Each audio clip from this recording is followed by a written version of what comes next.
هانت يا اختي من اليوم ما تبقاوش تشريو الطون. جبت لكم واحد الطريقه باش تصيبوا الطون منزلي بالزيت اولا بمطيشه باش ما بغيتو، واحد الطريقه سهله كيوجد فرمشه عينو كيجي صحي.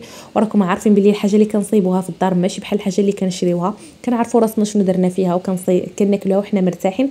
ضروري تشوفوا هذا الفيديو حيت غادي يفيدكم بزاف بزاف بزاف. وانا كنستغرب من الناس اللي كيمشيو كيشريو الطون وهما يمكن لهم يصيبوه في الدار ويحتفظوا به لمده طويله. هاد الطريقه اللي غنعطيكم تقدروا تحتفظوا به حتى العام في الثلاجه، راه كيبقى مزيان ما كيوقع له حتى شي حاجه.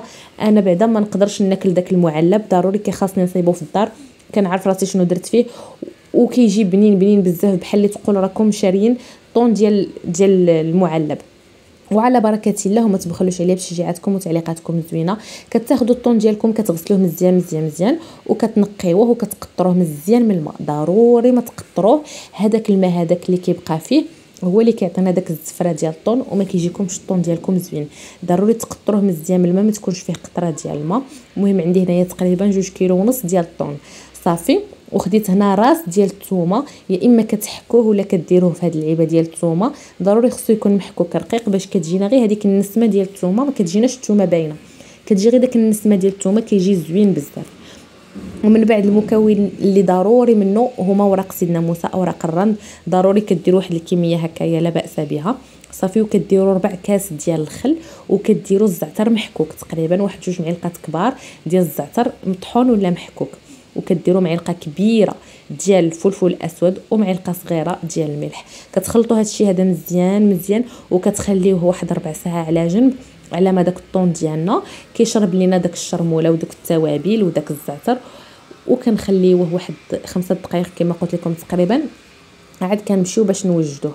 كتاخذوه هكا الكسكاس. هاد الطريقه هذه اللي استعملت معكم طريقه صحيه كيجي غزال غزال. شوفوا تبارك الله ما شاء الله قداش هاد الطون هذا راه غزال وراه ما كيتباعش غالي، كيدير غير شي 6 دراهم ولا 7 دراهم الكيلو صافي. ومن بعد كتفوروه، كديروه يتفور واحد ثلث ساعه.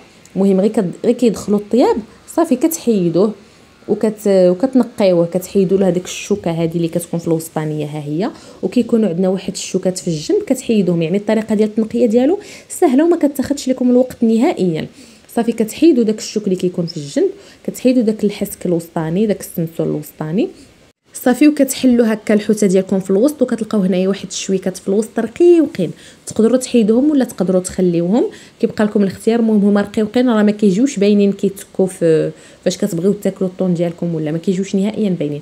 المهم الطريقه ديال التنقيه راها سهله سهله سهله بزاف صافي. ومن بعد كديروا زيت نباتيه تغلى مزيان مزيان بحال اللي غادي تقليو الفريت، خاصها تسخن مزيان مزيان.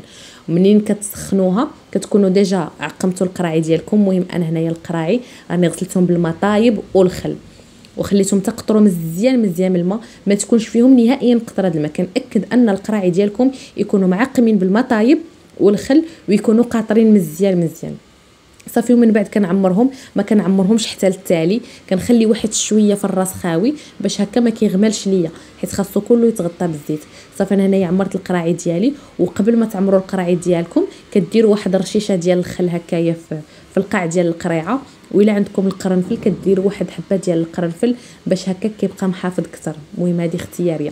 ومن بعد كتاخذوا هذيك الزيت وهي مازال سخونه كتضيفوا لها واحد شويه ديال الفلفل الاسود وشويه ديال اوراق الرند باش حتى هذيك الزويته كتجينا بنينه اللي كنديروها على الطون ديالنا. وكتخويوها على الطون ديالكم وهي مازال سخونه. شوفوا كيفاش كيبقبق. فاش كتخويو هذيك الزيت سخونه كيزيدوا دوك القراعي يتعقموا وكيصبر لكم الطون ديالكم مده اطول. المهم كيف ما قلت لكم الطون كيخاصو يكون مغطي بالزيت في مره، ما تكونش فيه شي هكا شي بلاصه عريانه، كتغطيوه بالزيت حتى للتالي.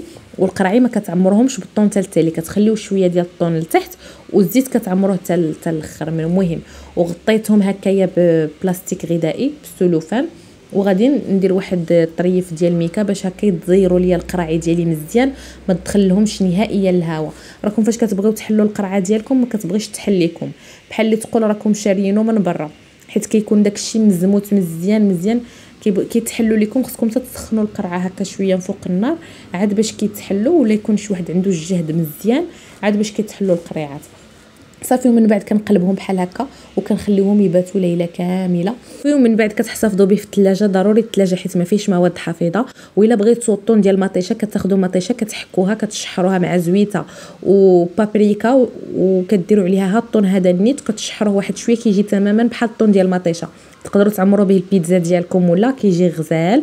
كنتمنى يكون عجبكم الفيديو وبسلام عليكم، نتلاقاو في فيديو جديد.